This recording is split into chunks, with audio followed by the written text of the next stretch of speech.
Ahoj, volám sa Lukáš Grešo, som z portálu itnávody.sk a vítam ťa pri našom druhom videonávode v sekcii tvorby webu pomocou XHTML a CSS. Dneska sa dozvieš niečo ohľadom odsekov a titulných nadpisov a riadkovaní. Tak sa poďme do toho pustiť. Otvoríme si Aptana Studio, vytvoríme si nový webový projekt. Tu uložíme ho na plochu, do priečinka test. Opla, prepáč. OK. Next. Basic web template. Finish. Automaticky nám to vytvoria index.html a základný XHTML súbor. Dobre, poďme si pomenovať našu webovú stránku naša stránka a poďme do nej písať nejaký text. Toto je text našej webovej stránky.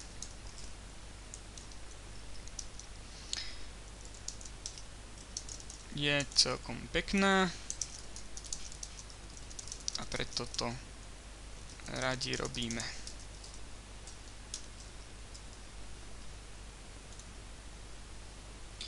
Keď ju dáme zobraziť, uložíme zobraziť, tak vidíme, že sme vytvorili našu webovú stránku a toto je text našej webovej stránky.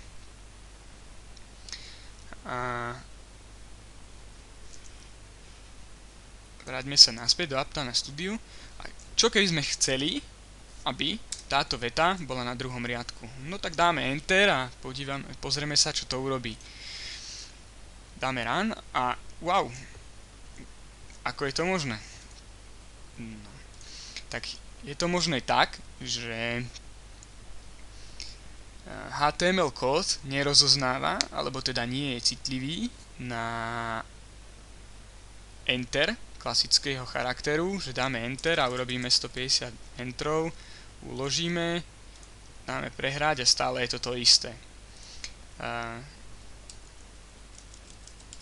XHTML používa na vytvorenie nového riadku single tag, teda nie párový tag, volá sa br, ako break line, a keď to uložíme, pozrieme, môžeme to dať, dám ti to aj takto, do jedného riadku, aby to bolo fakt jasné, že máme hoc text máme v jednom riadku, ale keď použijeme line break, tak nám to automaticky hodí do nového riadku. Super. Čo keby sme chceli, aby sme mali text v tzv. Odsekoch, že píšeme veľké množstvo kódu, teda veľké množstvo textu. Ja, ak si dovolíš, tak skopírujem túto vetu, lebo sa mi to nechce písať. A nahádžem to od seba viackrát. Zobrazíme a vidíme masu kódu, masu textu na kope. Keď ale chceme oddeliť väčšie bloky textu, ako to býva v normálnom obsahu, že máme najprv úvod, potom máme jadro a potom máme záver, tak presne takisto to funguje aj tu na, že také jednotlivé odseky oddelíme paragrafom P.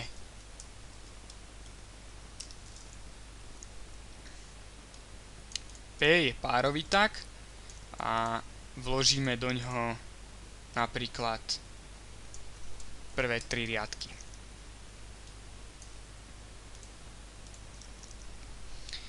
Poďme sa pozrieť, čo to urobí. Wow, urobilo nám to odseky. Automaticky to oddelilo jeden text od druhého a ten text je v skupinkách.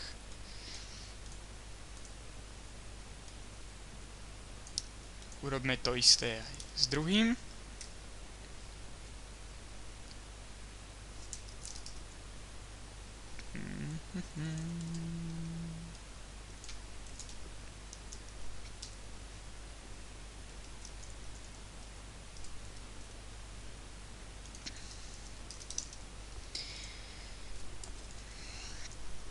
Máme dva paragrafy pod sebou a vidíme, že to robí dva odseky. Momentálne je funkcia odsekov prakticky irelevantná na našej stránke, ale keď sa robia stránky veľkého charakteru s hľadiskom na veľké množstvo textu, ja neviem, Sme.sk alebo tak, že je potreba proste ten článok nejako logicky roztriediť do paragrafov, čiže do odsekov, tak sa na to používa p-paragraf. Čo keby sme chceli nášmu textu prideliť nejaký nadpis. Že toto je text našej webovej stránky, ale má nadpis. Nadpisy v XHTML sa delia do 6 úrovní a slúžia na nadpisy tagy H a číslo. H ako heading a číslo. Čísla sú od 1 do 6, pričom je to tak, že čím nižšie číslo, tak tým je tá hlavička vyššej úrovne. Každý ten nadpis má vlastný formát, vlastnú veľkosť a vyhľadávacie mechanizmy berú H1 tag s vyššou prioritou ako H2 tag. Čiže keď napíšeme do H1 tagu školy a do H2 tagu vysokej školy, tak prioritne vyhľadávací mechanizmus pochopí z kontextu, že sa jedná o kategóriu školy a až potom sa jedná o kategóriu vysokej školy. A nie, že sa jedná o kategóriu vysokej školy a tam je nejaká škola, neviem, ako písať web. Takže, aby sme si to ukázali, tak dáme, že nadpis alebo webová stránka a nadpis článku. Uložme, zobrazme a vidíme, že webová stránka je nadpis veľký a nadpis článku je menší. Presne takto aj funguje. H1 má väčšiu prioritu, H2 má menšiu prioritu. Zobrazme si rovno všetky úrovne. Sorry.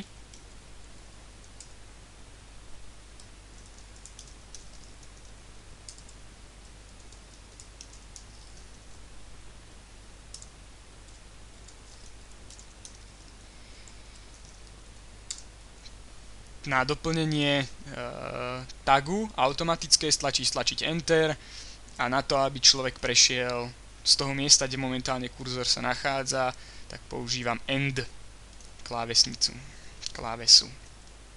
Nadpis článku, nadpis 3. úrovne,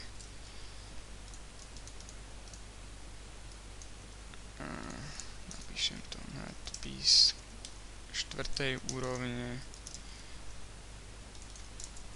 hopla, nadpis 5. úrovne, nadpis 6. úrovne. Tieto nadpisy boli vymyslené do takých úrovní preto, kvôli tomu, že obsah stránky môže byť natoľko hlboký, napríklad ako nejaká rozpráva na Wikipédii, že je to tak logicky členené, že potrebujeme veľa nadpisov. Veľa sekcií. Napríklad ľudstvo, veda, mechanika, hydraulika a ja neviem, vodné sústavy a farba tekutiny. Proste každý jeden nadpis je v určitej úrovni logického zotriedenia. Áno, uložiť zmeny a vidíme, že presne takto aj funguje. Že posledný nadpis je prakticky na rovnakej úrovni ako text. To je všetko, čo som ti chcel povedať v tomto tutoriále. Preštuduj si to, ujasni, skúsi to sám. Nejaké pripomienky, dotazy, návrhy postuj na www.itnody.sk. Teším sa na teba v ďalšom tutoriále, kde sa dozvieme ďalších kopec zaujímavých vecí. Teším sa, ahoj, čau.